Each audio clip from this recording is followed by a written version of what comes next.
Buenas tardes.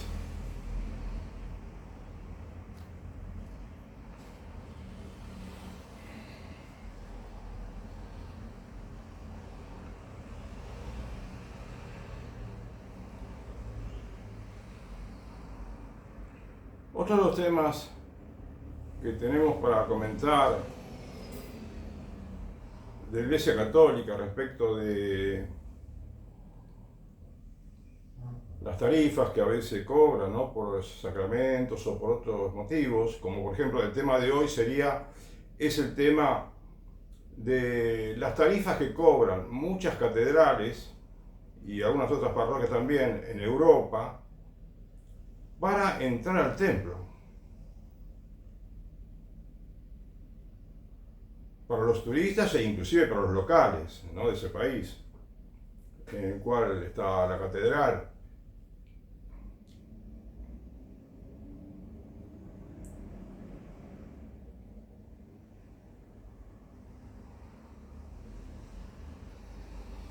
Este tema de pedir dinero a los fieles, ¿no?, a las personas turistas que pasan por el templo, por una catedral y quieren visitar el templo, esto comenzó a principios de este siglo, tengo entendido. Es posible que ya antes, en el siglo pasado, haya habido alguna catedral que ya pedía dinero, pero se empezó a difundir mucho la idea, ¿no?, la costumbre, hace menos de 20 años. En toda la historia del cristianismo nunca pidieron dinero para entrar en un templo. Nunca lo han pedido.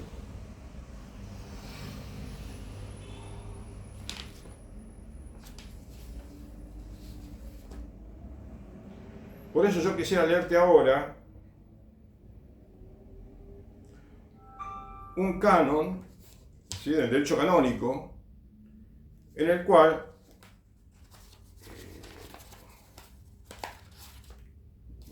te hablan de la entrada a los templos, ¿no? Y es increíble cómo la legislación de la Iglesia Católica tiene algunos cuantos aspectos, no pocos, que le dan mucho poder a los clérigos, o por lo menos un poder un poco más exagerado que tienen, ¿no?, que deben tener, respecto, bueno, de las decisiones que se toman en las parroquias, en los obispados, o dicho de otra manera, le da el derecho canónico a los clérigos la manera, la posibilidad de interpretar de una manera sui generis, podemos decir, subjetiva, respecto de cuál debe ser el horario que el templo tiene que estar abierto. ¿De acuerdo?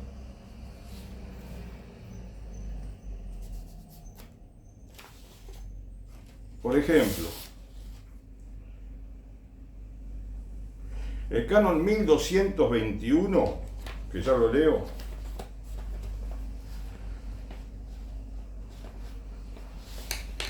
dice lo siguiente, respecto de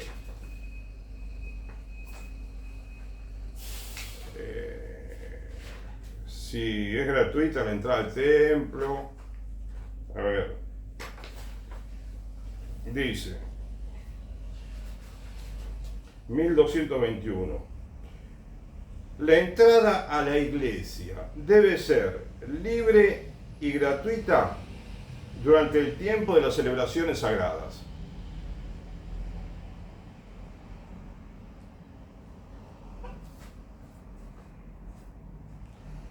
Se refiere solamente a que es libre y gratuita en el tiempo de las celebraciones. Con respecto a lo demás, a todo el resto del día, no dice nada y como que te permite interpretar que pueden cobrar entrada. Parece lógico interpretarlo de esa manera. Y a la vez parece absurdo, pero por más absurdo que te parezca, que nos parezca a todos, es lo que están determinando, ¿no? Que, por ejemplo, si el Canon 1221 dijera que que la entrada al templo es gratuita, debe ser gratuita, por más que debamos entenderlo, por más que nosotros tácitamente, todos los fieles, todas las personas que van al templo, lo entienden, lo ven como algo totalmente lógico, ¿no? Y de sentido común. No, tendrían que aclararlo, porque si no lo aclaran, sucede lo que sucede ahora, que hay templos en los cuales podés entrar a la misa perfectamente, participar de la misa, pero después, en el resto del día, en muchísimas catedrales de Europa, tenés que pagar una entrada. Y el motivo que aducen es que es mucho dinero lo que hay que pagar por el mantenimiento de las catedrales, no las basílicas. Lo cual, bueno, eso hay que charlarlo, hay que debatirlo, no hay que pensarlo, hay que reflexionar mucho acerca del tema ese. No podemos quedarnos solamente con que hace falta dinero. Pero bueno, yo te voy a leer primero lo que dice uno o dos artículos y después te comento un poquitín mientras voy leyendo.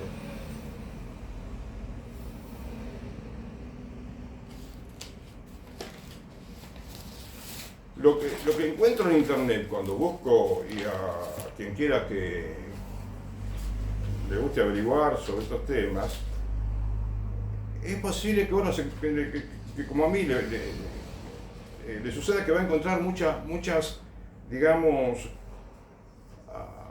opiniones en contra de cobrar la entrada. A mí me parece algo totalmente lógico, porque podemos aducir muchas necesidades que tiene la iglesia, ¿no? Argumentos, excusas, pero ¿cómo hizo la Iglesia Católica en 2000 años? Construyendo inmensas catedrales que muchas de las que tenemos ahora son antiquísimas, tienen 200 años, pueden tener fácilmente. ¿Cómo es que desde el comienzo de la historia de esas basílicas y catedrales y templos importantes, que ya desde hace 200 años pudieron los feligreses hacerse cargo de la parroquia, los clérigos junto con los feligreses? ¿Cómo es que ahora no pueden?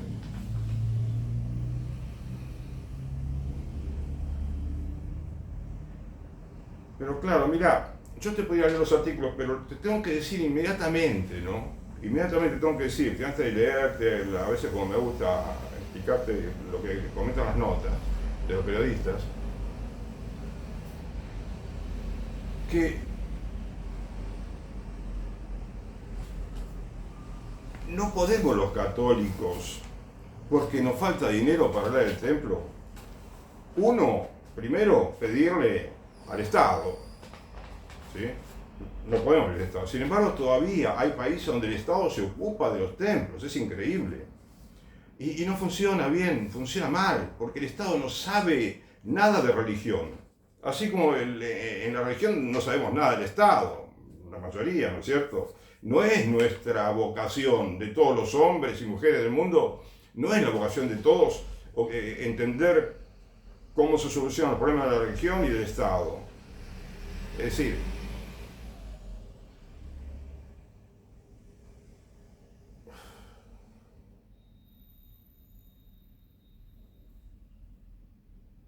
además, ¿cómo puede una catedral, las autoridades religiosas, cómo pueden emplear un templo, algunos maravillosos, muchos, todos son bellísimos los templos, están llenos de cultura, llenos de arte? ¿Cómo pueden pensar que para el mantenimiento del templo, para las obras de reparación, haya que cerrar el templo a la gente, haya que abrirlo a los visitantes y utilizarlo como un sitio turístico? Porque le están quitando la esencia, la razón más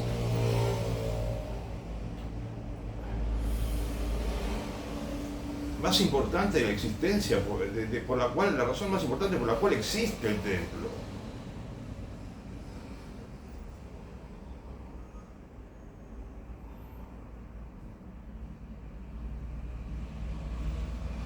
¿Y cuál es el motivo fundamental? Bueno, el templo está construido y es importantísimo que esté en todo el mundo y que esté abierto todo el día para que sea un centro de difusión espiritual, un centro de irradiación cristiana, de vida religiosa, de formación teológica.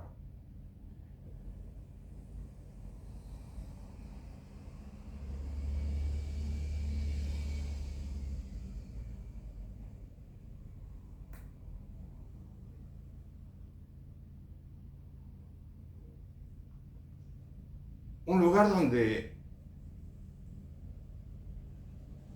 la sociedad entera se puede santificar, puede cambiar, puede imbuirse de una vida espiritual que haga más agradable la vida en este mundo, que la haga más feliz, una vida que no sea tóxica, en la que no haya tanta maldad, tanto odio, tanto egoísmo.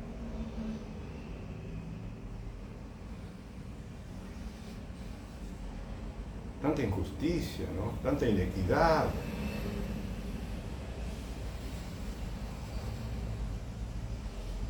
Tanta deshonestidad, tanta corrupción, de todo tipo.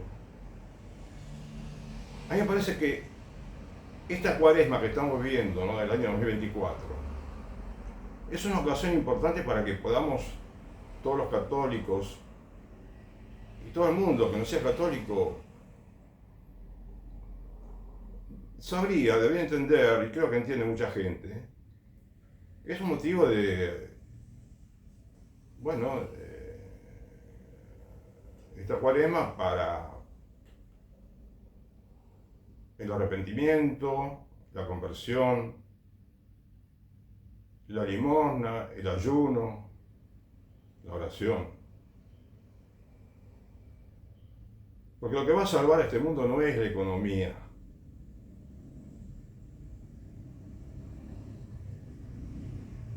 La economía va mal porque estamos mal del alma, lamentablemente.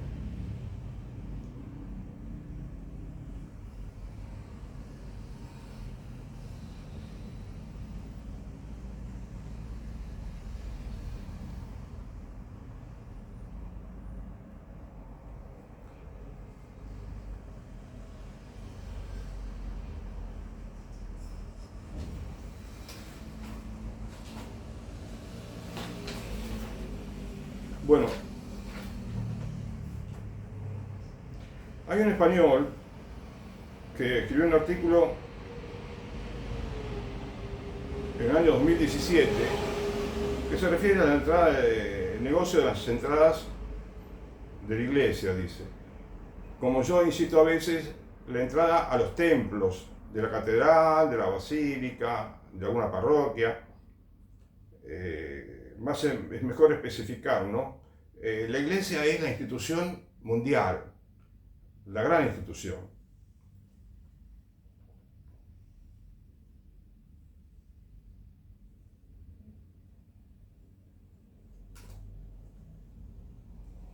Por acá este señor, Antonio Manuel se llama, dice: hace unos meses denuncié la opacidad en la mezquita de Córdoba, porque antes estoy salteando un poquito los párrafos. Antes de este párrafo había hablado de que la iglesia es una especie de paraíso fiscal.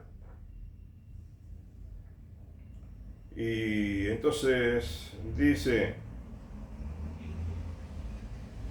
como ejemplo, la opacidad de la mezquita de Córdoba en España, ¿no? Como ejemplo de una situación generalizada en los monumentos gestionados turísticamente por la iglesia. Decía entonces que se acercaron a las taquillas y pidieran una entrada, la mezquita, ¿no? O mejor dicho, la catedral es ahora, porque es un edificio que fue mezquita hace mucho tiempo y después ahora lo convirtieron en una catedral.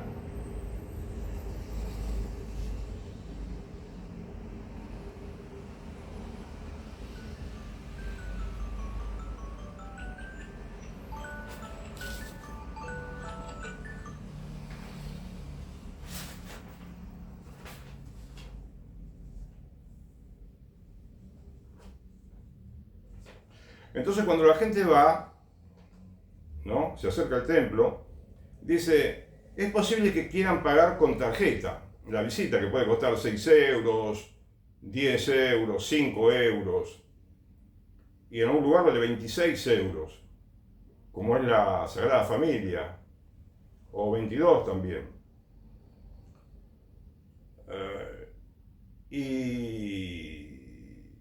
Y si quieren pagar con tarjeta, le responden que es imposible, que solo admiten dinero en efectivo a modo de donativo. Claro, acá tenés algo, ves cómo te dicen que es un donativo, pero si no pagás el donativo no te dejan entrar. Es decir, queremos crear una realidad, ¿sí? Los católicos, que no es cierta, no es veraz. Queremos que la gente pague la entrada, pero que la gente crea que es un donativo. Como más adelante dice, que la gente se queja porque nos parecería que no pagan el IVA. Si es una actividad comercial, porque es una actividad comercial, perfectamente comercial, con tarifa, ¿no? Y entonces, como no ponía el IVA, bueno, llegaron a poner el IVA, pero resulta que no pagan el IVA, porque el Estado no les exige. O en otro lugar ponían 0 IVA, es decir, queremos hacernos creer, queremos creer, no equivocadamente, que estamos obrando bien del todo, bien, ¿no es cierto? Perfectamente. Y nos creemos nuestra mentira, nos estamos creyendo nuestra mentira.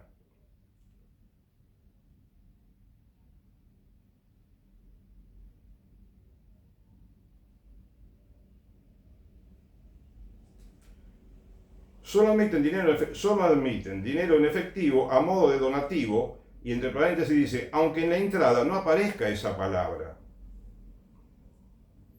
Y dice, por supuesto, no se les ocurra pensar que al tratarse de una aportación voluntaria, podrían negarse a entregarla, la entrada, ¿no? Para entrar al templo.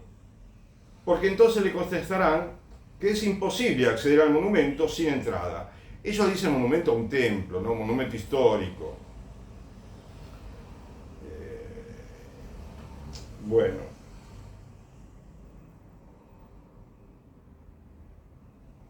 A raíz de esta y otras denuncias, el Cabildo de Córdoba se vio forzado a admitir el pago con tarjeta y a incluir la palabra IVA en la entrada.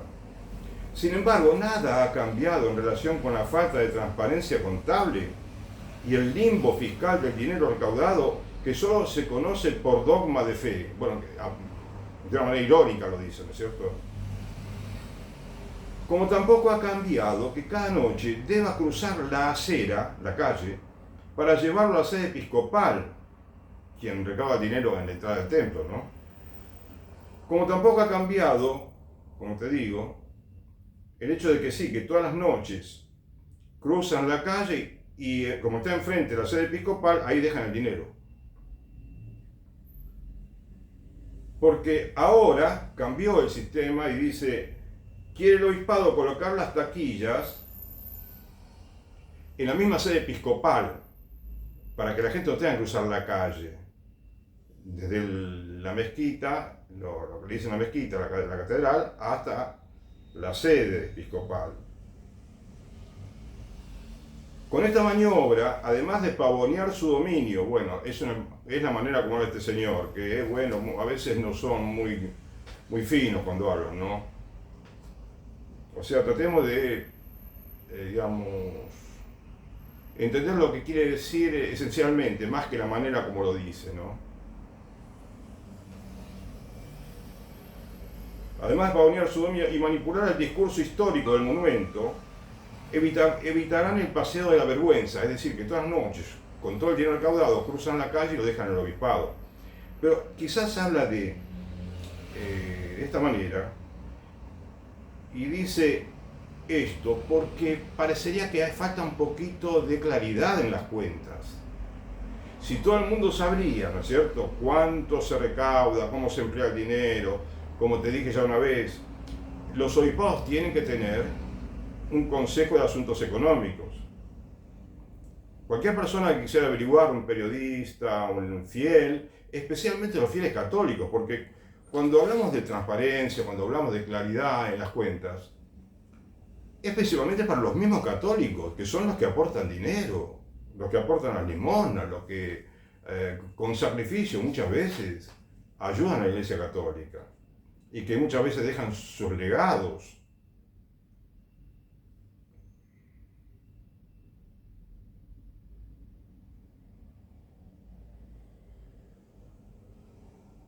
Y no hay muchos católicos, te repito, no hay muchos católicos, o suficientes católicos por lo menos, trabajando en los obispados, en las parroquias, para que todo se realice con mucha claridad.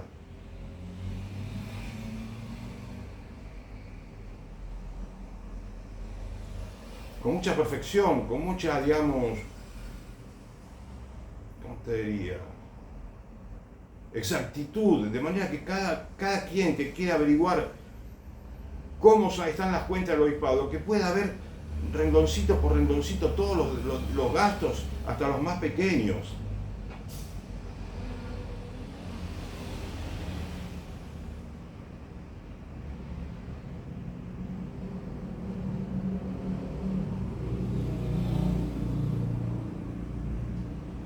Algo parecido ocurrió tras la movilización y denuncia de MHUEL en la Catedral del Aseo en Zaragoza. Una institución, no una organización, hizo una denuncia y bueno, terminó forzando a la jerarquía católica a emitir entradas donde ahora aparece el concepto IVA 0%, ¿no?, como si estuviera exento. Y en la Catedral de Pamplona, por el contrario, se dice en el ticket IVA incluido. Y en el correo sin embargo, en el correo que se envía para las visitas grupales a la iglesia de Santa María de Naranco, en Asturias, por citar otro ejemplo, se explicita que el pago debe ser en metálico y que no se entregará factura. O sea, es muy raro todo, ¿no? Te dicen en un lugar una cosita, otra. Y no sabes qué pasa en realidad. Yo no conozco mucho, no puedo hablar, digamos, con mucho conocimiento de causa, como dicen. Te digo lo que leo acá y me puedo equivocar, ¿sí? Lo que ocurre es que en general la falta de, digamos, de cuentas claras parecería que existe. Falta un poquito de cuentas claras dentro de la Iglesia Católica.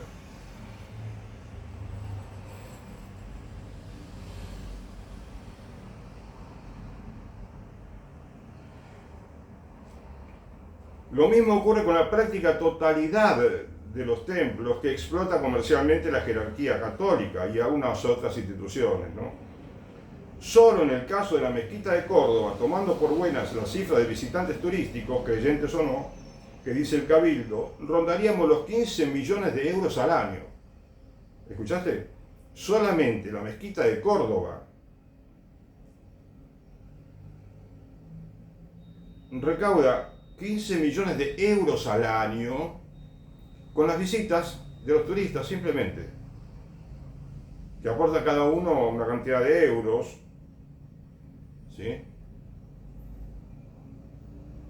Y ahora dice, extrapolen la cifra al resto de iglesias, catedrales, ermitas y similares por toda España.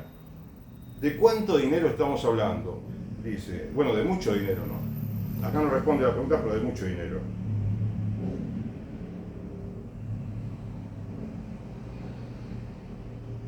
Y después dice que hay muchos católicos que trabajan en instituciones católicas, que hacen mucho bien, pero...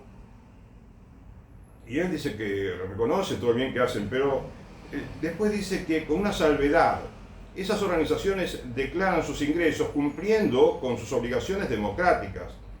La Iglesia Católica no. Y eso ocurre porque el propio Estado se lo consiente a la Iglesia Católica como institución. Y bueno, y a la vez a todas sus instituciones, ¿no es cierto?, que la integran, convirtiéndola en un paraíso fiscal dentro de sí mismo, una especie de muñeca rusa que le priva de todo dinero que no aporta a las arcas públicas y que debemos suplir el resto de los mortales, confirmando que su reino no es de este mundo. Otra ironía, ¿no?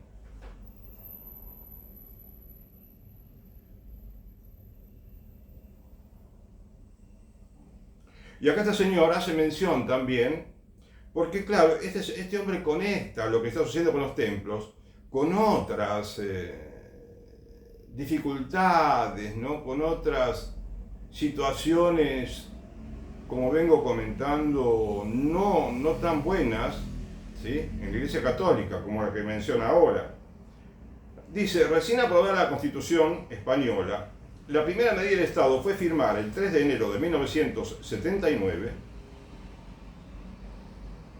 un acuerdo con el Vaticano sobre asuntos económicos que establecía para la Iglesia la exención total y permanente de los impuestos reales o de producto, impuestos sobre la renta, impuestos también sobre el patrimonio.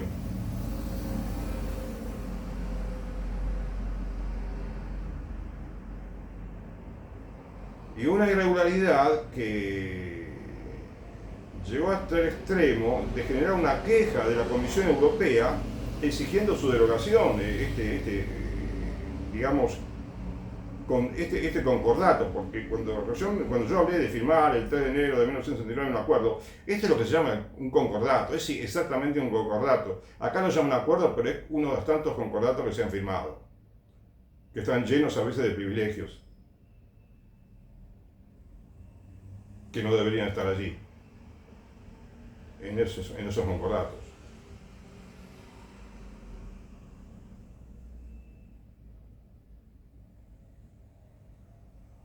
Bueno, dice, a nadie escapa que las catedrales y otros edificios gestionados por la Iglesia Católica, además de lugares de culto, en mayor o menor tiempo,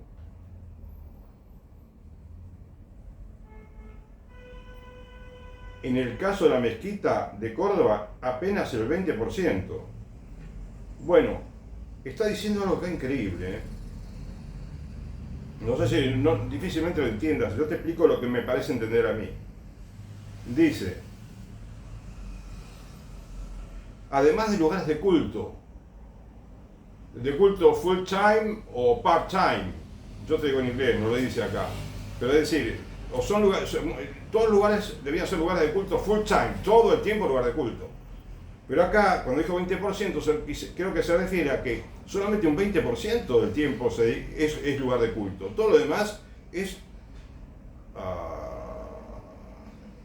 que el edificio, el templo, está abierto a los turistas para que lo visiten los turistas, solamente para eso.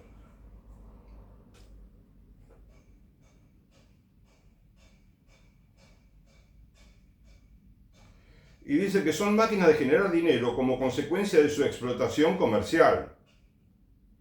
Así pues, porque así lo dicta el sentido común y la legislación tributaria, una actividad lucrativa de esa índole está sujeta a los impuestos de IVA y sociedades, además de cumplir con los deberes contables y de transparencia, lo cual a veces no se consigue mucho.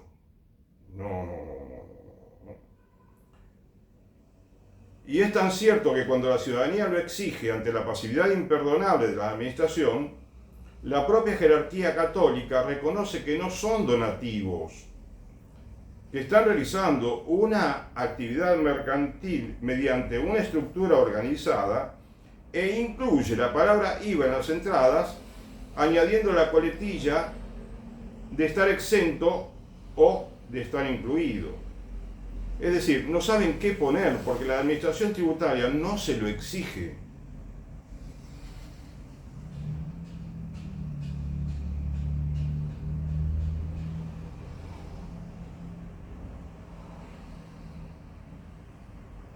Y después dice el hombre, bueno, parece un hombre que está un poco enojado, ¿no? Pero pienso que más o menos se comporta el hombre. El tema, dice, es discutible y farragoso, pero incluso admitiendo que en casos muy concretos no deban pagar legalmente por sus millonarios ingresos, no significa que no estén obligadas a declarar cuánto ganan y a qué lo dedican, igual que cualquier ciudadano. Bueno, él dice, en algunos casos concretos no deba pagar legalmente. Bueno, sí, yo siempre fui de la idea, modestamente, de que la iglesia, lo que es legal, tiene que pagarlo.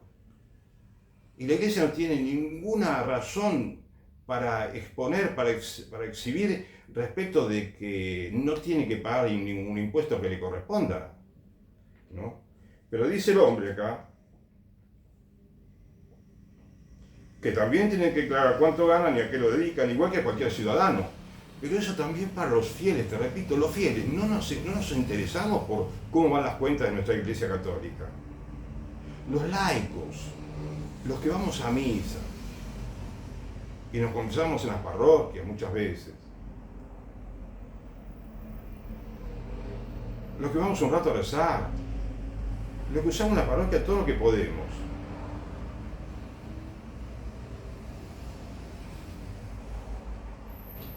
Queremos saber qué se hace deberíamos querer saber qué se hace con el dinero, cómo se gasta, cómo se administra, pero hay una separación muy grande entre la jerarquía católica y los laicos.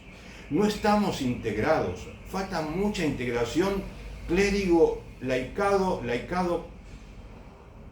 clérigos. Es decir, todavía no estamos integrados, parece mentira. Hay lugares que sí, parroquias grandes, pequeñas, donde funciona más o menos todo bien. Pero en general hay mucha diferencia, ¿no?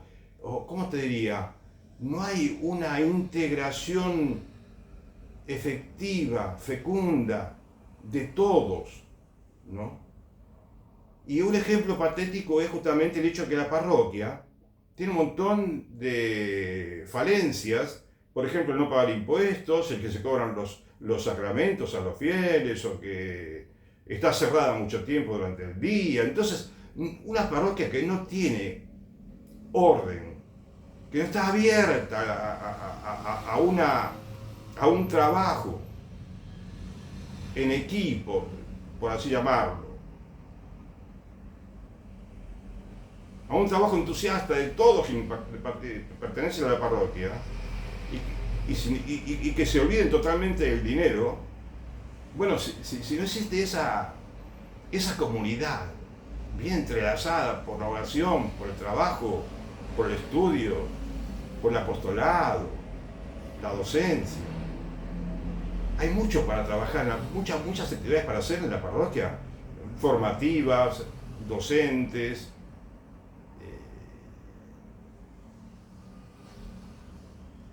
y también recreativas, podemos decir.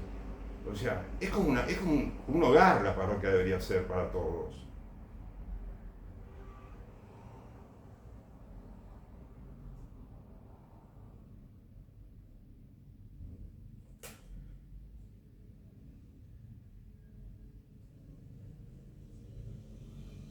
Porque no me dice, carece de justificación en una democracia que exijamos transparencia económica a la corona, en España, ¿no? A los partidos políticos, a los sindicatos, a las instituciones públicas, y no hagamos lo propio con la jerarquía católica. Aunque también yo a veces vengo diciendo de vez en cuando, y me gustaría explicar un poquito mejor mi idea, ¿no?, respecto de cómo controlar a los intendentes, un control respetuoso, que también tiene características de colaboración. Deberíamos saber lo que ocurre en la intendencia, en una alcaldía, y en la Iglesia Católica también. Tenemos que saber lo que sucede, tenemos que participar. Ahora, por eso, tenemos que quizás, llegarán momentos en los cuales, habrá un momento, digo, en el que los laicos tendrán que reclamar un poquito, interpelar un poquito a los clérigos para que la parroquia funcione como un todo, no como parte separada. Donde haya una buena definición de roles, donde la parroquia sea un lugar donde uno se pueda realmente formar, donde el Espíritu Santo pueda trabajar de una manera muy activa, ¿no? Que estemos todos abiertos al Espíritu Santo. Y que no haya nadie que ponga barreras a los demás, que ponga obstáculos, que no por esto, que no por lo otro, que no haya nos, ¿no?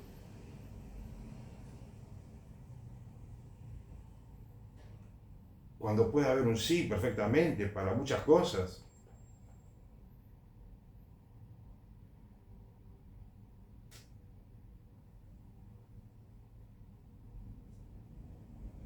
Entonces, y no hagamos lo propio con la jerarquía católica, que también percibe dinero del Estado, otra cosa que no debería suceder, nada, cero dinero del Estado. Por eso hay mucho que cambiar, una reforma muy grande habría que hacer. Y después dice, e ingentes cantidades de los particulares en su condición de consumidores, no de creyentes. Claro, porque, en fin, se refiere quizás a los turistas que visitan y son como clientes, más que creyentes que aportan un dinero, ¿no? Como obligación moral que tienen para el sostenimiento del culto.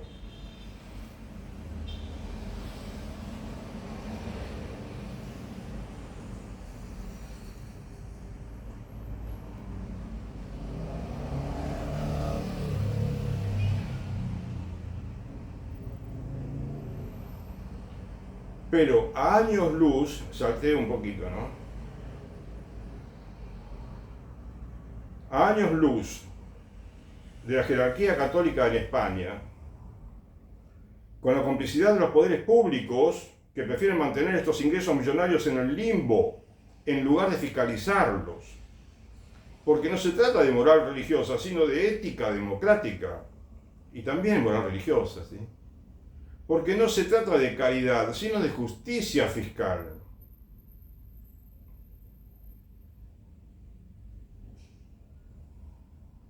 Se trata de que declaremos y paguemos por todos y todas. Y acá, bueno, ya hace una mención al Papa Francisco que dijo,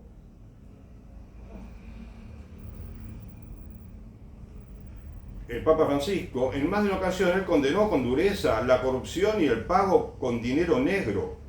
Advertía a las instituciones católicas que quieren convertir los conventos en hoteles o albergues para ganar dinero. Paguen sus impuestos, dice, porque en caso contrario el negocio no es limpio.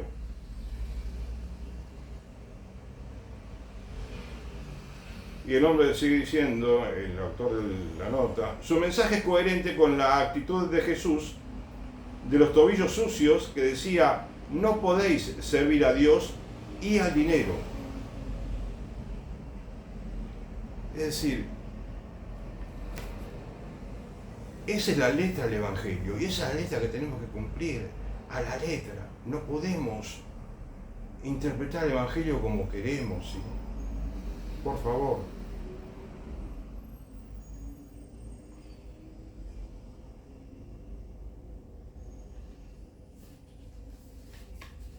Y ahora, bueno, paso a contarte un poquito de la parroquia Santa María del Mar en España. Dice, irrita a sus vecinos al cobrarles entrada durante 4 horas al día.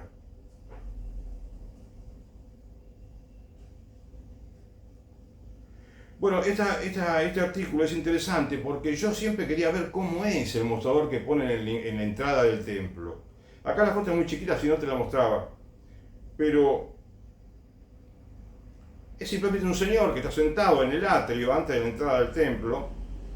Y bueno, es un mostrador curvo, acá. Y tiene unos papeles, una lapicera. Y él ahí recibe el dinero para que puedas entrar al templo. Si lo viera Jesús, quizás se quejaría mucho.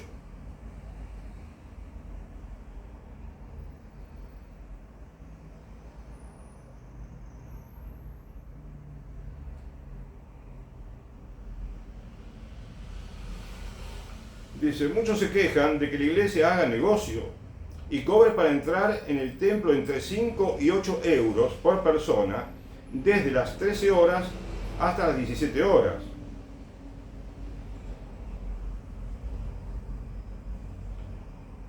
Y de 14 a 17 horas los domingos y días festivos litúrgicos.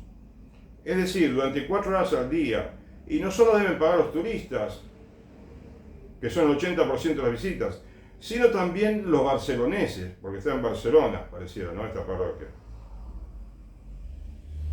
No me parece bien que, habiendo nacido en el barrio, te cobren entrada, dice Carmen Hidalgo, presidenta de la coordinadora de Bench, bueno, está en otro idioma. Por estas cosas, deja a la gente de creer en la iglesia. Por estas cosas, deja a la gente de creer en la iglesia. Yo lo creo, y creo que mucha gente lo cree, así como este señor piensa. Estas son las cosas que hacen que la gente deje de creer. Si la gente deja de creer, es terrible. Que la gente deje de creer es un mal, de los males más grandes que tiene el mundo, o el principal.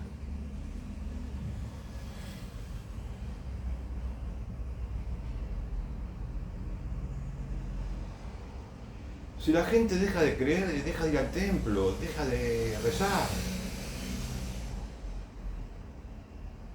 deja de participar en la parroquia, donde puede ser muy feliz haciendo mucho bien,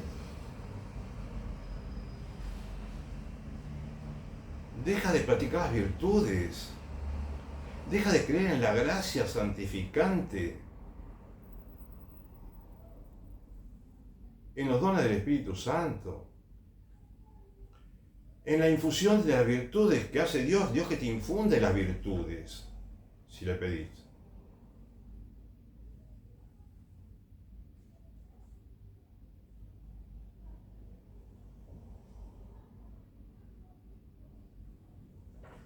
Por eso, mirá,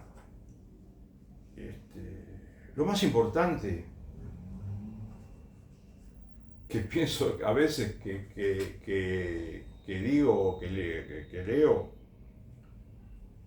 es lo que dicen los ciudadanos comunes, como a veces lo llamamos, que muchas veces tienen mucha más sabiduría que los líderes políticos y también muchos líderes religiosos. Y a veces los comentaristas esta es una que comenta, pero yo también puedo ser un lector que hace un comentario del artículo, ¿no? Como tengo por aquí algunos. Que puede que, bueno, que... Decime, estas cosas, a ver, lo dicen los políticos, lo dicen los economistas, lo dicen los sindicalistas. No, muchas veces nadie, en la televisión, en la radio, en internet, poco, hay muchos, sí, tengo que reconocer que sí. Hay muchos, pero a veces estamos metidos en esa maraña de frivolidad, ¿no? De la televisión, de internet, que no nos damos cuenta de que hay muchas cosas mucho más bonitas, más interesantes para ver en internet, más formativas, más útiles.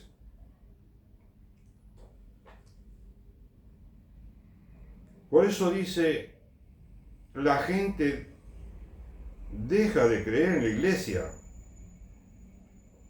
El vecindario ve mal tener que pagar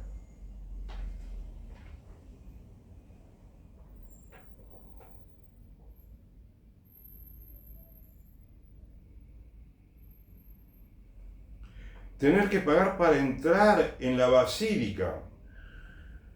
Algo que sucede desde hace casi 3 años en esta parroquia, ¿no? Porque, entre otras cosas, Santa María del Mar no paga el impuesto de bienes inmuebles. Bueno, en España son miles las instituciones que no pagan impuesto a los bienes inmuebles, que eso es algo semejante al impuesto municipal que pagamos en Argentina. Y dice que en 2012, el autor del título de la nota, un partido que se llama Ciudadanos y otro que se llama PP, Partido Popular, que son más bien de centro derecha, ¿no? Aparentemente. Estos dos partidos votaron contra una propuesta de otros dos partidos políticos que son más bien de izquierda, los cuales pedían que la Iglesia Católica pagara el IBI en la ciudad. En más de una ocasión se opusieron estos partidos. Inclusive otro partido más, que también es de derecha, que supuestamente es muy cristiano, no, se opusieron. ¿Entendés? Esas son algunas principales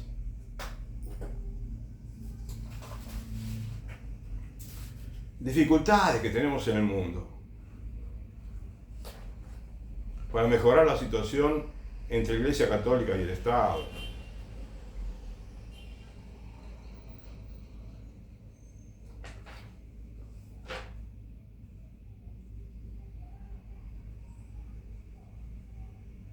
Y después dice el artículo acá dice que hay conflictos, por ejemplo, con el ayuntamiento, es decir, la intendencia, como decimos en Argentina, ¿no? Dice, al tratarse de un edificio privado, dice el ayuntamiento, no puede intervenir y obligar a dejar de cobrar la entrada, porque la gente se quejaba del ayuntamiento. A esto se suma el hecho de que las explicaciones de la Iglesia no convencen a un vecindario enfadado que afea a Santa María del Mar, que aprovecha la aglomeración turística de la zona para aumentar sus ingresos económicos.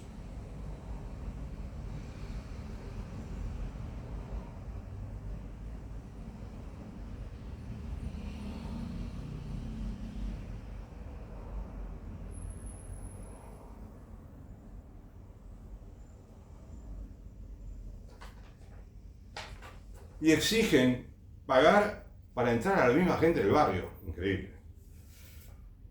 Bueno.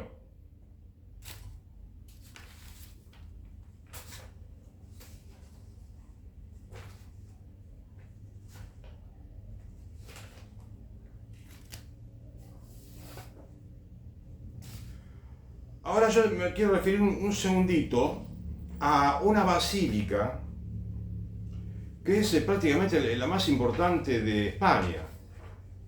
El templo, la Sagrada Familia, ¿sí?, en España, en Barcelona,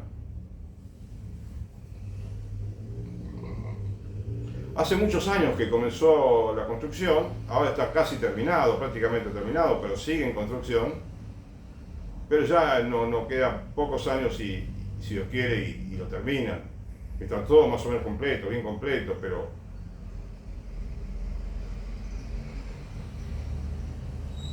vos sabés que acá en la Sagrada Familia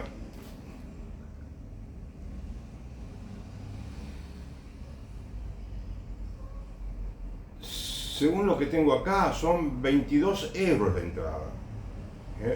En otro lugar dice 26, no sé si porque hay porque a veces, según si tenés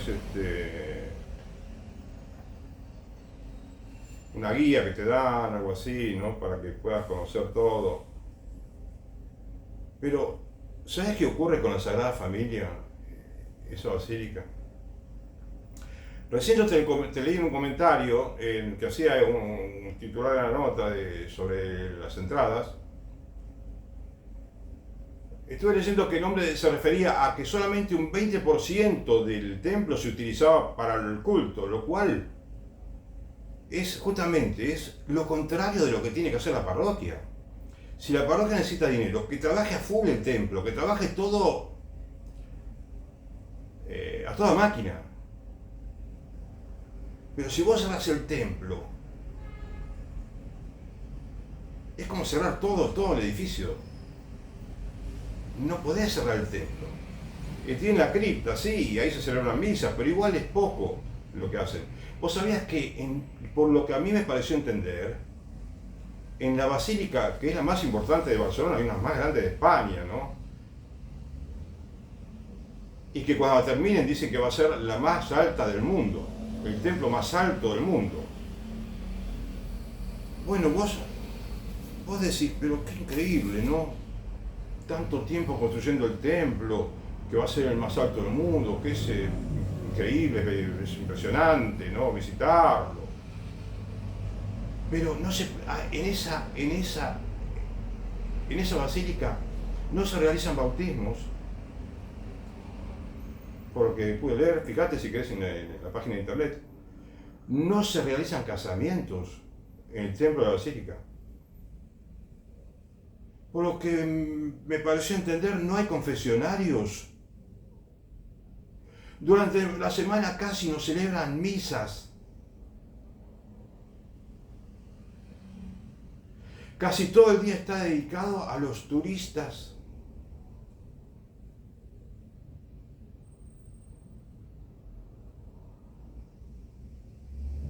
Entonces, uno podría pensar, tanto dinero que se utilizó, millones y millones de euros, cientos de millones de euros, ¿no? Deben haber sido. Tiempo que se dedicó, ¿no? Mucha gente trabajando continuamente, para que eso sea un lugar turístico. Ay, no me gusta tener que decir esto a la Sagrada Familia porque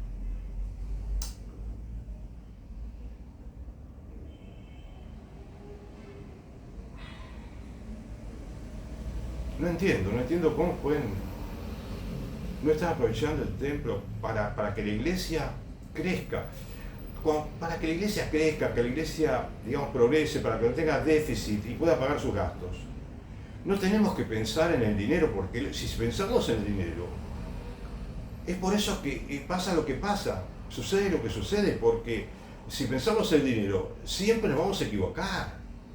No podemos pensar en facturar para conseguir dinero.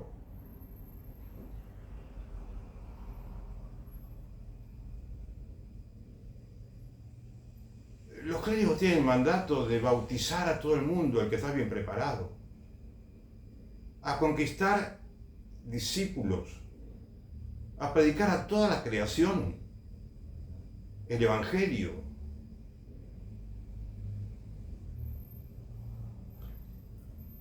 Si es así, en cada parroquia tendría que haber, ¿sí?, la mayor cantidad de bautismos, de casamientos católicos. Debe haber largas filas de gente confesándose, que eso es lo que cambia el mundo. El mundo va a cambiar cuando haya gente confesándose en los confesionarios del templo de cada parroquia. No cuando somos un lugar turístico, no.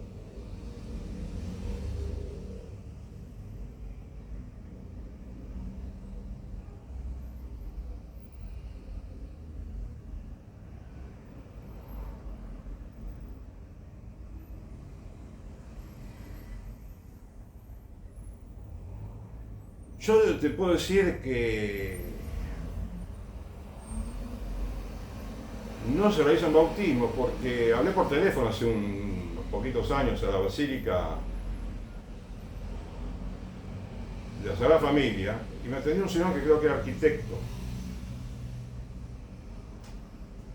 Y le pregunté si había bautismo, casamiento. Me decía, no hay bautismo porque no tenemos todavía construir la pila bautismal o algo así, que faltaba algo, ¿no? Después de casi 100 años, no sé cuánto hace, comenzaron, todavía no tienen. Pero no sé si teniendo la pila bautismal, que ya la tienen ahora ya, que ya está, ¿no? No sé si estando todo perfecto utilizarían el templo para casamientos. Pero es que ya tendría que haber casamientos. Desde hace muchos años. Si mucha gente se sentiría orgullosa, ¿no?, de casarse en ese templo, ¿no? Maravilloso, como dicen que es. Yo no lo vi, no lo presencié, veo una foto pero no me alcanza para conocerlo bien. Si dicen que es tan imponente, tan religioso, pero tendría que haber miles de parejas que se casan allí, miles de bautismos, miles de penitentes que van a los confesionarios. Ese es el negocio de la Iglesia Católica, el servicio gratuito. Modestamente, nuevamente te lo digo.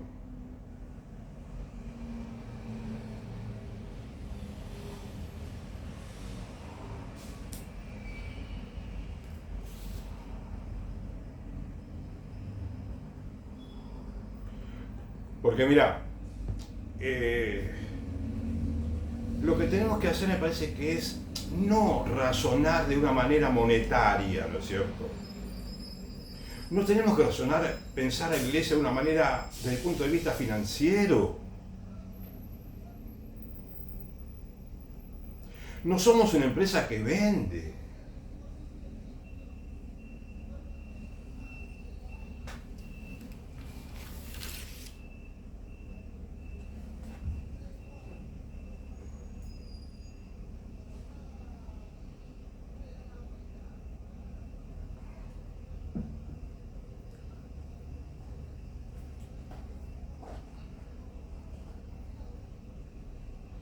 Quizás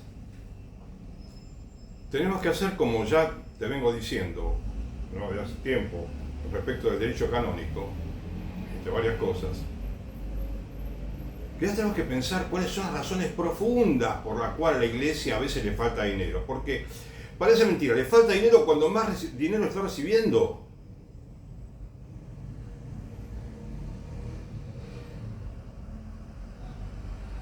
Del Estado, por ejemplo, que no debería recibir. Y ahí tenés una razón. La iglesia recibiendo dinero del Estado no puede funcionar bien.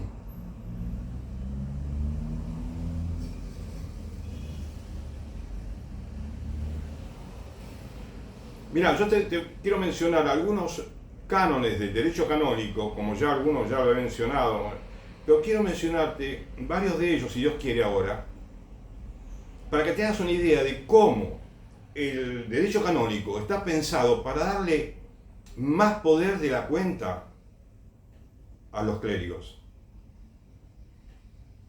Inclusive al Papa, porque hay un canon por allí, el 1275, a ver, espera.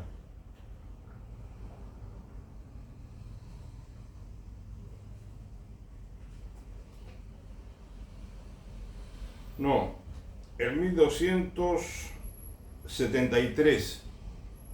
El canon 1273 dice, en poquitas palabras, ¿no?, en virtud de su primado de régimen, el romano pontífice es el administrador y distribuidor supremo de todos los bienes eclesiásticos. Punto. Ahí terminó. O sea, no dice nada más.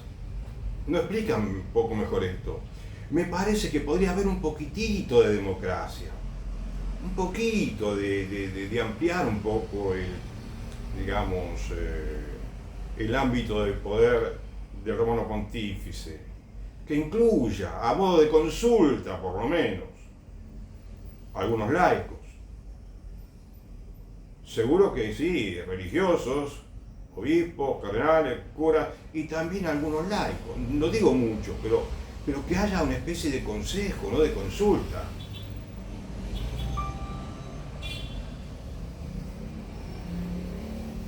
Quizás lo hay, pero muchas veces como que se queda inconcluso en la manera de explicar el derecho canónico, y algunas cosas da lugar para que se entiendan mal y aprovechen algunos para, bueno, sacar provecho, o qué sé yo, porque quizás creen que les conviene, ¿no?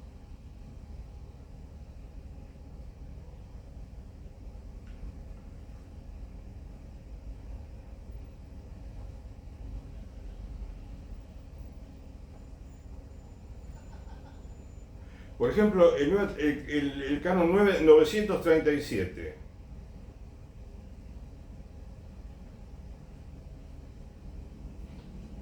Vos me podrías decir, si yo te digo que la ubicación del sagrario en el templo tiene mucho que ver con la economía de la parroquia, del obispado y de toda la Iglesia Universal. Vos me vas a decir, no sé de dónde se te ocurrió, pero tiene que ver. Tiene que ver porque el sagrario es un lugar donde está Dios, y Dios quiere estar en el centro y quiere que se note que está en el centro, y quiere del centro difundir su gracia. No podemos esconderlo, por lo menos un centímetro a la izquierda del centro es esconderlo. Porque el origen de toda riqueza es de Dios, viene de Dios la riqueza. Y tenemos que utilizarla al servicio del prójimo, no solamente a nuestro servicio. dice en 937, la iglesia en la que está reservada la Santísima Eucaristía debe quedar abierta a los fieles por lo menos algunas horas al día. Te lo dije antes, ¿no? No. Sí. Pero dice, a no ser que obste una razón grave para que puedan hacer oración ante el Santísimo Sacramento. Los fieles.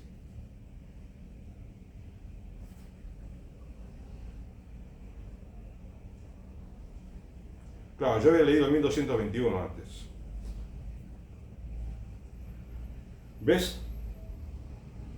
Por lo menos algunas horas al día.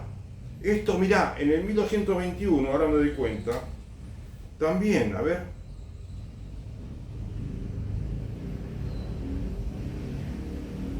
Ah, no, dice, la entrada a la iglesia debe ser libre y gratuita durante el tiempo de las celebraciones sagradas. Pero al mismo tiempo acá te dice que hay por lo menos algunas horas que esté el sagrario disponible, que esté todo el día disponible. El Papa Francisco decía que tienen que estar abiertas las 24 horas las parroquias, los templos parroquiales de la basílica, la catedral. Pero supongamos que a la noche conviene cerrar. Bueno, de 7 de la mañana, hay templos que abren a las 6:30 de la mañana. En América Latina, en Europa, en otros lugares. Que comience a las 6 de la mañana en todo caso. Y que cierre a las 10 de la noche. Eso sí que estaría genial. Entonces, no conviene, me parece, que digan, porque se presta a malas interpretaciones que después vienen los problemas de dinero inclusive, ¿entiendes? Para que puedan hacer oración ante el Santísimo Sacramento es fundamental. La oración ante el Santísimo Sacramento es una práctica de piedad increíble, necesarísima.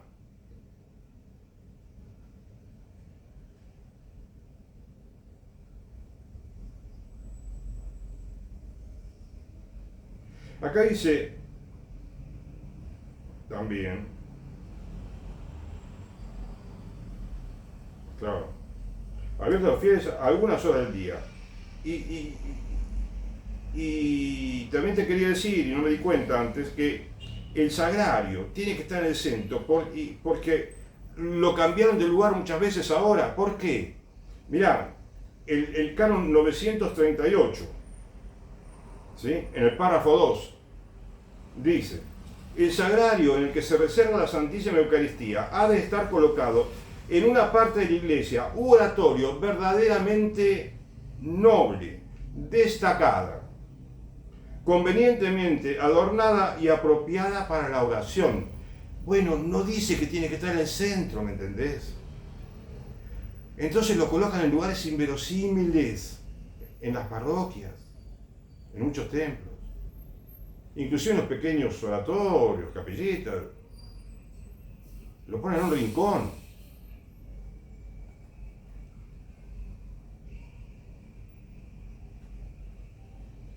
Bueno, permitime que siga con otro canon, el 492.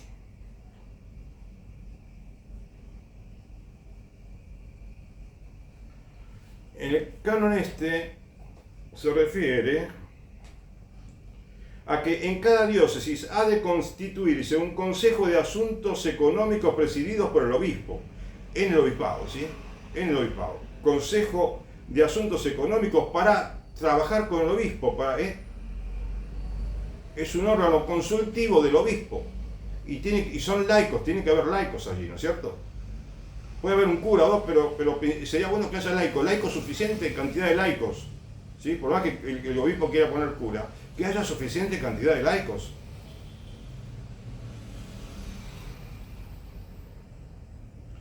Que consta al menos de 3 fieles, acá dice 3 fieles laicos, ¿sí? Designados por el obispo, que sean verdaderamente expertos en materia económica y en derecho civil y de probada integridad. Bueno, no quiere decir que tengan que ser abogados muy especializados o licenciados en administración. Pienso que, bueno, digo porque para no asustar a la gente pensando que para estar en ese Consejo de Asuntos Económicos hay que tener un montón de conocimientos. No, no. Con que conozca lo suficiente para trabajar en el obispado y sea honesto, ¿no? Íntegro, laico, ya está perfecto, me parece a mí. Por supuesto, cuanto más conocimiento mejor. Digo porque puede haber un obispado en una zona remota donde no hay tantos doctores, ¿no?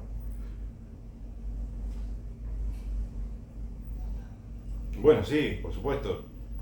No, digo, porque por si llega a haber una dificultad con uno de los tres que no es está tan versado en esos temas, bueno, siempre la providencia, ¿no? Va a ayudar a la parroquia para que todo eso funcione.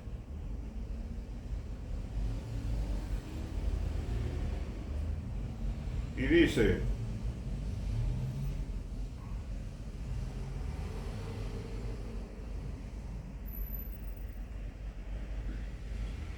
los miembros del Consejo de Asuntos Económicos se nombran para un periodo de 5 años, ¿sí?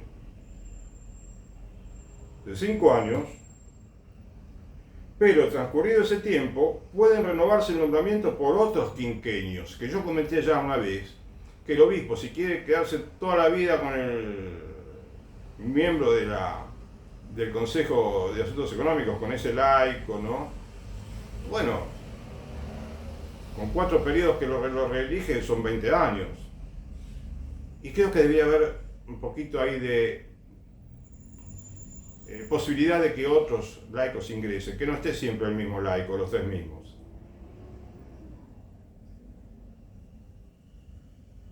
Que haya un poquito de recambio, ¿no?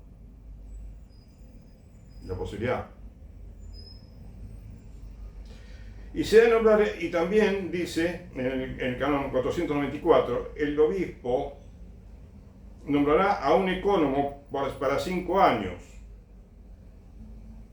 que también puede renovar el nombramiento por otros quinquenios.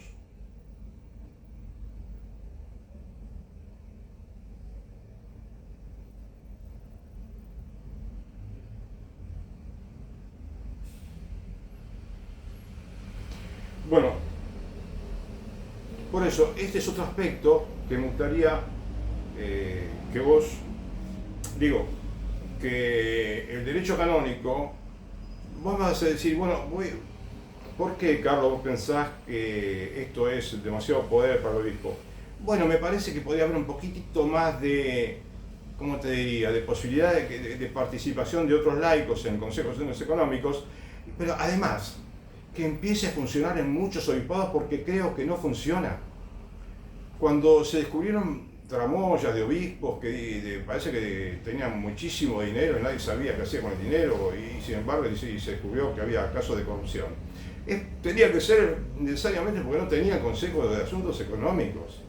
Suficientes laicos como para decir, bueno, está todo bien, laicos que sean una especie también al mismo tiempo de miembros del Consejo de Asuntos Económicos, que sean intermediarios entre el obispo y todo el laicado de la diócesis, que estén disponibles para los laicos para averiguar lo que sucede en el obispado, cómo va todo respecto de este tema, del otro, y puedan ofrecer alguna iniciativa, puedan colaborar si quieren. No, por lo menos que se les permita participar opinando, ¿no?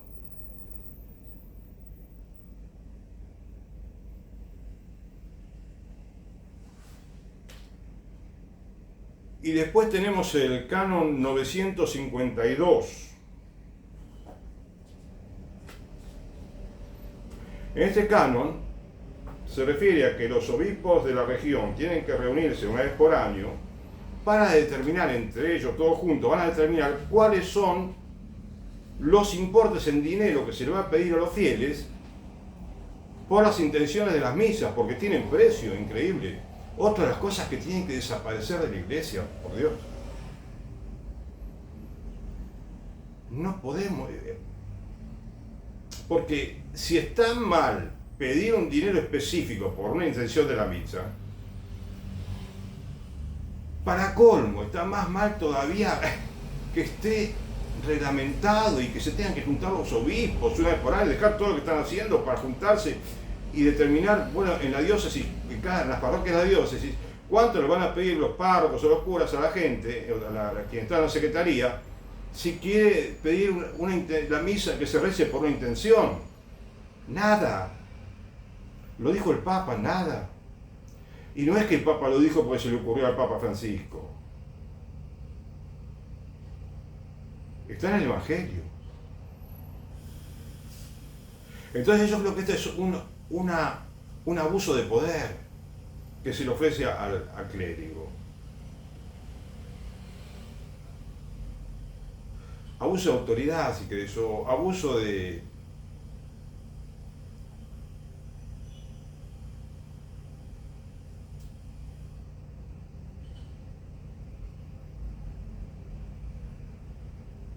autoridad, sí.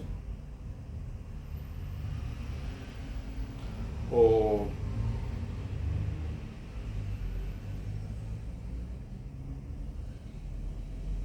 esto revela una falta de conocimiento básico. No se puede creer que diga esto de hecho canónico. No se puede creer. En 1952, compete al Concilio Provincial o a la reunión de obispos de la provincia fijar por decreto para toda la provincia el estipendio que debe ofrecerse para la celebración y aplicación de la misa, inclusive para la celebración, porque hay misas en latín, por ejemplo, que se ofrece, y hay que pagar tanto por la misa que se ofrece en latín. Está mal. Con todo respeto, por Dios, con todo respeto.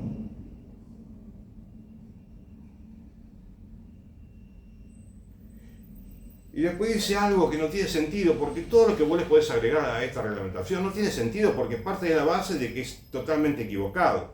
Y esto sigue así. Y no le es lícito al sacerdote pedir una cantidad mayor. Sí le es lícito recibir por la aplicación de la misa un estipendio mayor que el fijado, si es espontáneamente ofrecido, y también uno menor. Esto es todo un invento que no tiene sentido, ¿entiendes? No tiene sentido, porque no hay que cobrar nada. Quiero pedir una misa por Juancita. Bueno, listo, ya está. Y en la misa celebramos esta misa por estos fieles. Unos pocos fieles, que sí, no va a ser una lista, ¿no es cierto?, de 200 personas. Y perfecto, y todo bien. Pero no se puede poner precio a las misas, a la intención de la misa, lo que sea. Y después tenés el canon 1264,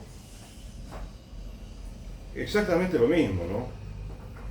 Yo creo que, mira, a mí me parece que el Papa Francisco, bueno,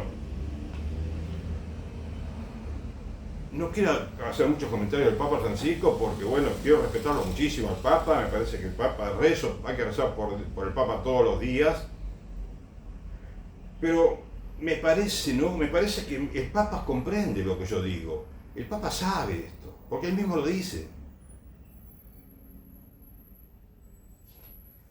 Ahora, el 1264 se refiere a los sacramentos. No algo semejante a las intenciones de la misa, pero con respecto a los sacramentos, que ya te lo leo.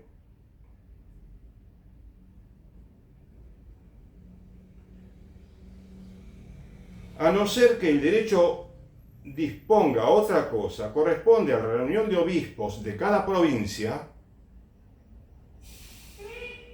determinar las aportaciones que han de hacerse con ocasión de la administración de los sacramentos y sacramentales.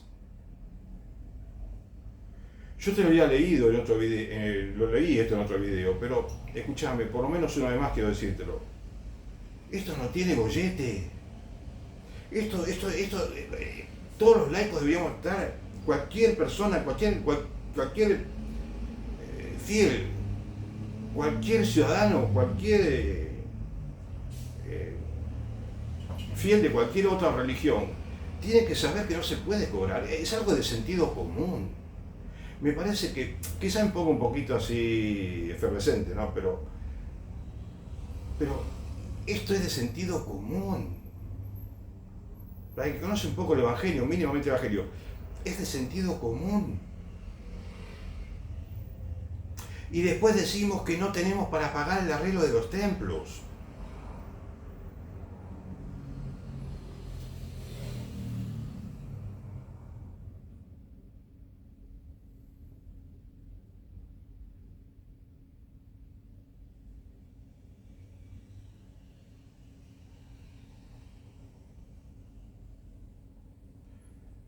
Bueno,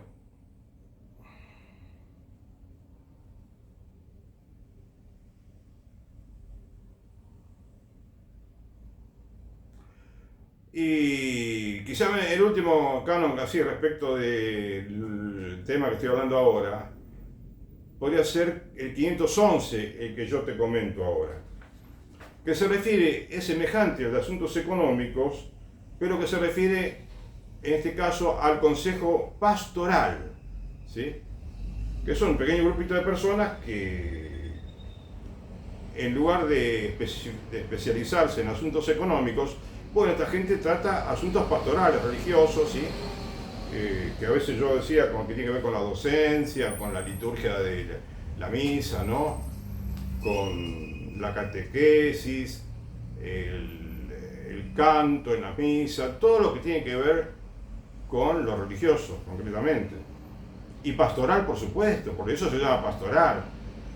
Porque fíjate, la liturgia es un apostolado, de cierta manera, al mismo tiempo que es un alimento, ¿no? O que es una manera de crecer, ¿no? En la vida espiritual.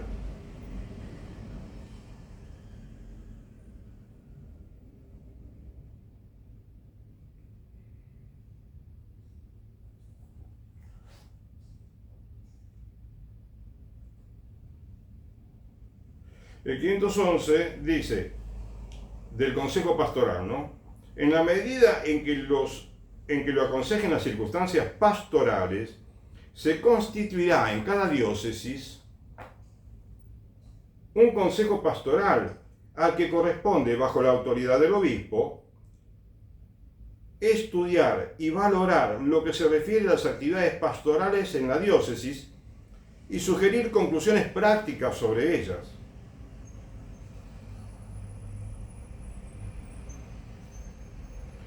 El consejo pastoral, en el 512 dice, se compone de fieles, laicos, que estén en plena comunión con la Iglesia Católica, tanto clérigos y miembros de institutos de vida consagrada como sobre todo laicos, que se designan según el modo determinado por el obispo diocesano.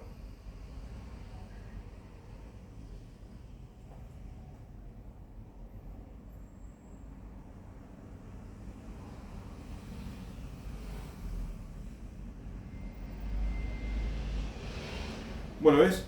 Pero a mí me sorprende que diga en la medida en que lo aconsejen las circunstancias pastorales, como si la pastoral, con todo respeto, ¿no? Como si la pastoral no tuviera que tener una infinita importancia, porque el apostolado, o sea, que es la pastoral, la conquista de a toda la gente que vive en la diócesis, como si no fuera importante, es la primera tarea que tenemos que conseguir todos los católicos.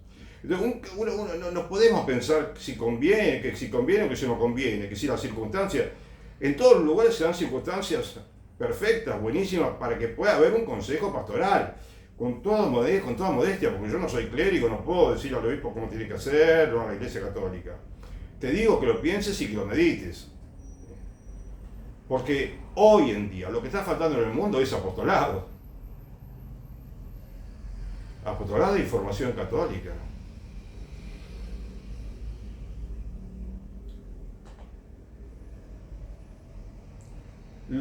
Hoy en día los católicos verdaderos son poquitos en cada país.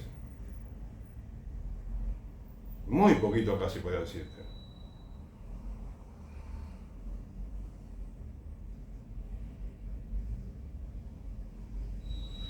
Y después, si me permite el tiempo también,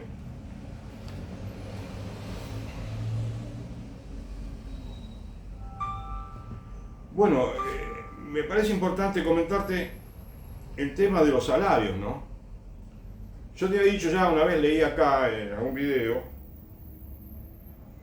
que en el canon 281 habla de los salarios o los estipendios, ¿no? Como así se le podría llamar al dinero que recibe el sacerdote para vivir, ¿sí?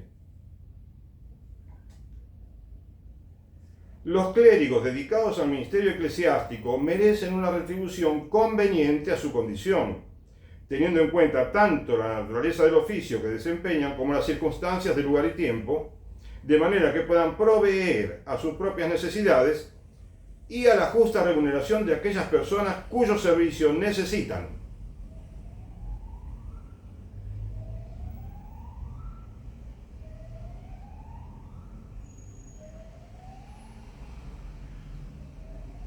Y aprovecho para verte también el siguiente, que es el 282, que dice, importante tenerlo en cuenta, ¿no? Los clérigos han de vivir con sencillez y abstenerse de todo aquello que parezca vanidad. Destinen voluntariamente al bien de la Iglesia y a las obras de caridad lo sobrante de aquellos bienes que reciben con ocasión del ejercicio de un oficio eclesiástico. Bueno, con razón del ejercicio del oficio eclesiástico no, simplemente el estipendio que reciben mensualmente, se refiere a eso, con lo que reciben mensualmente o no, el único pago que reciben, que tienen que recibir. El cura no tiene por qué recibir nada por el casamiento, por bautismo, por tal tarea, ninguna. Y la parroquia no debería pedir plata por los servicios de secretaría, ninguno, porque le alcanza y le sobra con lo que la gente pone voluntariamente. Yo estaba pensando, permití que me haga una digresión, estaba pensando por momentos que tan importante es el hecho de que uno pueda ir a confesarse a una parroquia, que tenga la parroquia cerca. Tan importante es que el templo esté abierto. Fíjate, es tan importante que muchas personas, si ven que pueden ir a confesarse, que hay un buen confesor también, ¿no? Y que puede ir a regresar a las 7 de la mañana, a las 10 de la noche, a las 9, a las 4, a las 6 de la tarde, cuando quiera. Capaz que un día dice, voy a dejar mis bienes a la iglesia. O parte de mi fortuna, se la dejo a la iglesia católica. Eso puede ser el determinante de que mucha gente dé limonas grandes, muy grandes.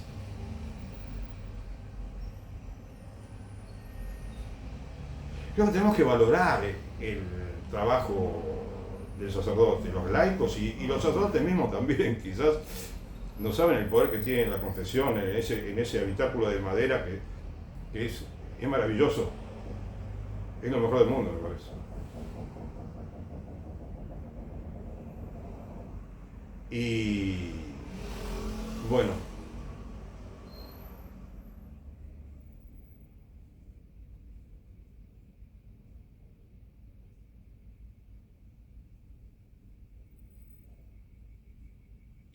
y dice acá, una vez que tienen que destinen voluntariamente los sobrantes, ¿no?, de lo que tienen, porque dice también, una vez que con ellos hayan provisto a su honesta sustentación y al cumplimiento de todas las obligaciones de Estado.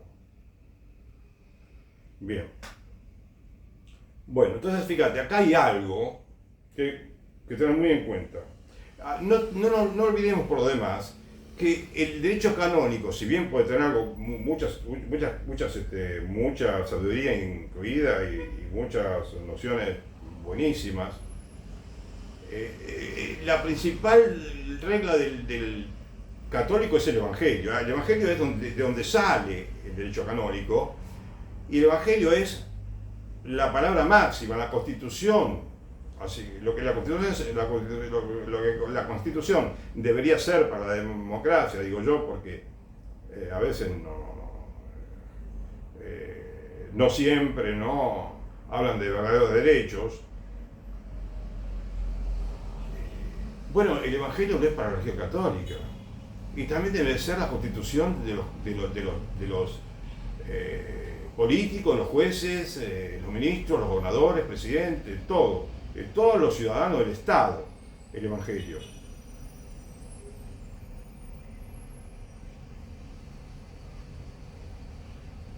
Bueno, ya te había comentado también que la dificultad se encuentra cuando dice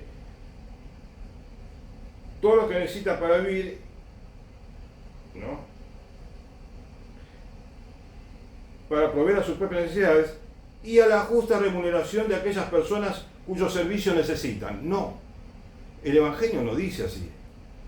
Acá está algo, viste, que se le están agregando. Esto es un poco, el poquito, ese plus de poder que quieren darle a los clérigos, que no es bueno. No es bueno, me parece a mí. ¿Entendés? No quiere importarte nada, por Dios, a la iglesia, a nadie. Pero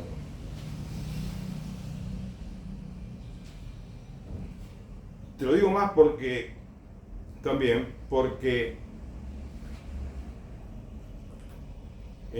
esto, digamos, tiene una réplica, lo que leí recién, eso de que para pagar a la justa de la sustentación, a quien entra en su servicio, porque se complica más todavía, en otro canon que es este que te leo ahora. Dice, en toda diócesis debe haber un instituto especial que recoja los bienes y oblaciones para proveer conforme al canon 281 a la sustentación de los clérigos que prestan un servicio en la diócesis, a no ser que se haya establecido otro modo de cumplir esta exigencia. O sea, parecería, déjame ser mal pensado por un minuto. Ellos dicen, terminan diciendo, a no ser que se haya establecido otro modo de cumplir esta exigencia. Porque ellos dicen, mientras no haya nadie que se queje, que no diga nada, bueno, entonces juntemos toda la plata en el obispado y de ahí repartamos bien el dinero para pagar los salarios de los curas. ¿Qué es lo que está sucediendo ahora con el salario, con el impuesto eclesiástico en Europa?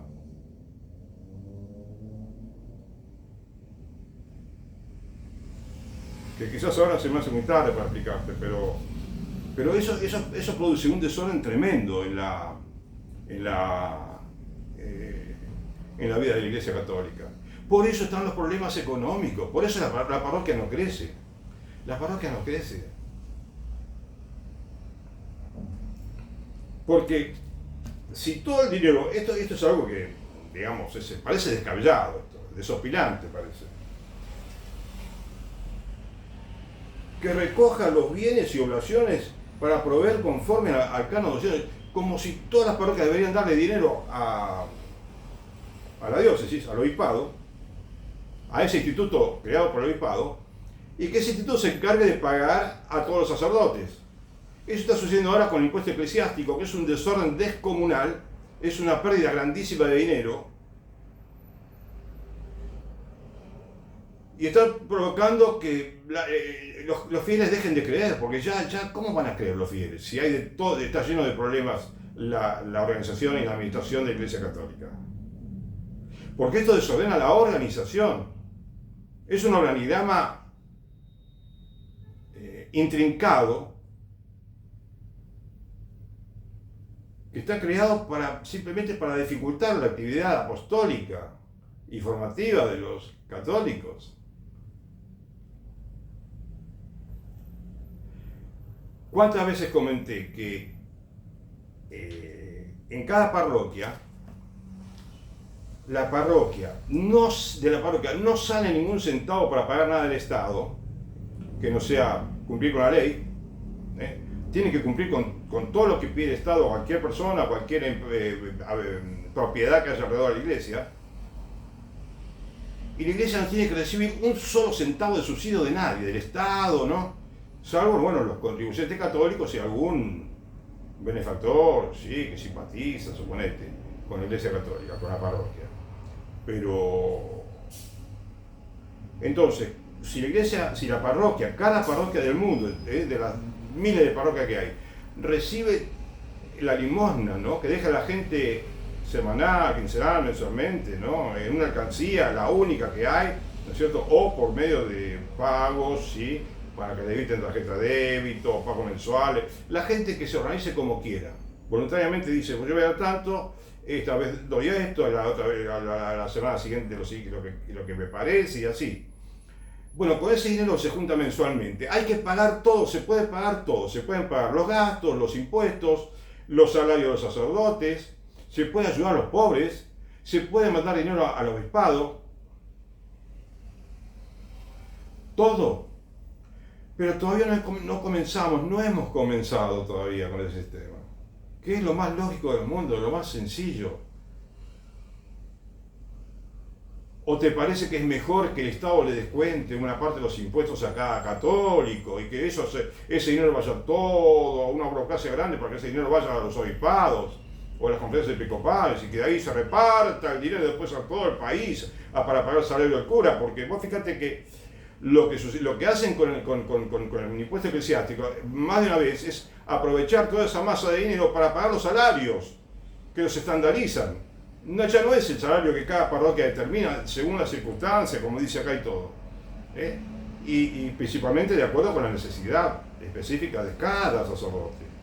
No, ahí se estandariza todo, se pagan tantos euros a cada cura, y entonces el cura como que vive en un mundo aparte, porque el tipo, digamos, recibe el salario y más allá de crisis económica que haya o de que suban los precios, que bajen los precios, que haya inflación, que no haya, recibe siempre una cantidad de dinero que le sirve para vivir, ¿sí? Pero no, tiene que haber, inclusive, fíjate, la economía funcionaría mucho mejor, porque si tenemos buenos clérigos, bien formados, que viven con austeridad, que viven con sencillez, y que están bien formados teológicamente en la doctrina social de la Iglesia, ¿sí? Ellos son los que tienen que formar a los líderes políticos. Ellos son los que tienen que formar a los líderes. Ellos son los principales formadores, deberían ser de los economistas que necesita el mundo para mejorar la economía, que es un desastre en muchísimas naciones, especialmente la República Argentina. Si te parece que estoy, digamos, diversificando los temas, ¿no? Tenés razón. Pero todo está interrelacionado. Si la parroquia se organiza bien, se administra correctamente y todo se resuelve en la parroquia, el salario, ¿no? Se pagan los impuestos, se paga todo. La parroquia es una síntesis de la Iglesia Universal y la parroquia es la usina principal por la cual, de la cual sale todos los beneficios de la Iglesia Católica. Junto con los monasterios, conventos, sí, allá, con todas las instituciones.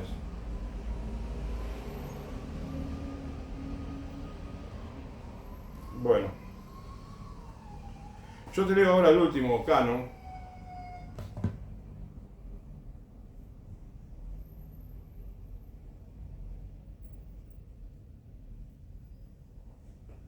que es el 1275, que está relacionado con los salarios, ¿no? Ese instituto que tiene que haber en cada diócesis, que no existe. Actualmente no existe en ningún lugar un instituto así, mi viejo. A ver, lo repito, el anterior, 1274. En toda diócesis debe haber un instituto especial que recoja los bienes y oraciones para proveer, conforme al canon 281, a la sustentación de los clérigos. ¿Dónde hay un instituto? Decime vos en qué diócesis del mundo hay un instituto que recoge los bienes de las oraciones, o sea, las limonas de todos los laicos de cada parroquia, para pagar el salario de los curas. Si existiera, será porque, bueno, no se conforma la parroquia como debería conformarse, porque, bueno, en algunas partes no existe, casi en ningún lado, pero si existiera algo así, es porque la parroquia no está conformada como debe conformarse, con el Consejo de Asuntos Económicos, de Asuntos Pastorales también, ¿sí? Con laicos que llevan la contabilidad, que recogen el dinero de las limosnas y lo depositan en el banco y llevan la contabilidad, siempre presididos por el sacerdote, ¿sí? Y todos se charlan, ¿no es cierto? El salario del cura, del, ¿sí? De uno o dos curas que hay en la parroquia, etc. Todo, se charla todo.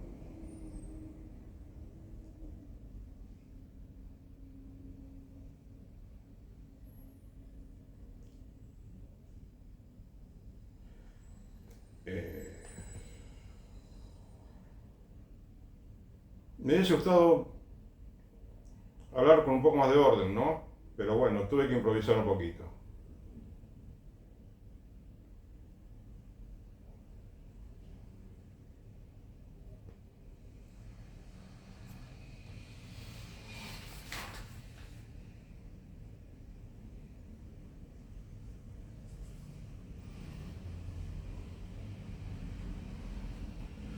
Cuando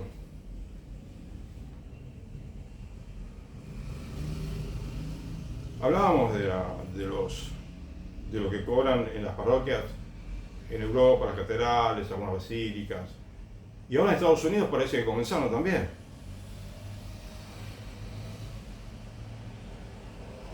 En alguna catedral que otra. No, lo que vi concretamente hasta ahora fue una catedral de la iglesia episcopal, que es supuestamente más parecida a la católica que otras, protestantes, pero es protestante. Y, y sí, ellos tienen una catedral muy bonita, ¿no? Muy importante en cuanto a arquitectura, y están cobrando algo así como 10 euros para visitar el templo. Y en Ecuador también comenzaron a pedir dinero. Ojalá que en Argentina y en todo el mundo dejen de cobrar por entrar a las parroquias, porque es algo que va a seguir haciéndole más daño a la iglesia cada día, de todo el daño que le estamos haciendo.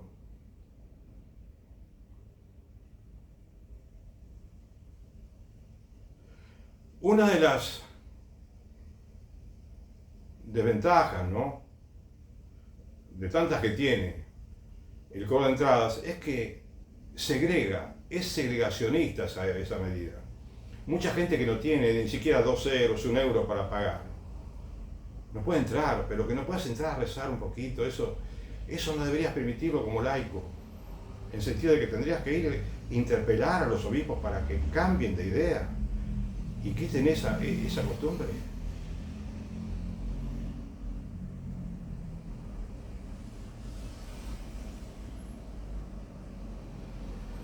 Y a una vez leí también algo que parece, digamos,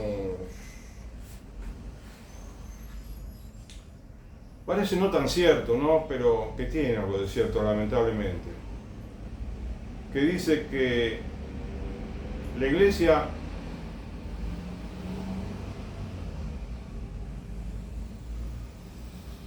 está siempre con los pobres al lado de los ricos. Porque vos fíjate, tenés que pagar para conocer la catedral, para un casamiento. Ojalá hubiera podido leerte ahora. No. En otro momento te voy a leer, quizás si Dios quiere, cuánto dinero piden por un casamiento, por un concepto, por otro. Pero bueno.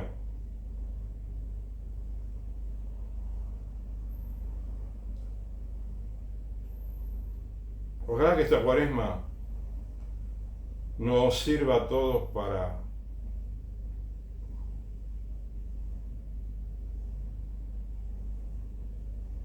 convertirnos en mejores católicos, o en católicos practicantes si no lo somos, o en verdaderos apóstoles si no tenemos tanto espíritu apostólico, pero principalmente la conversión, ¿no?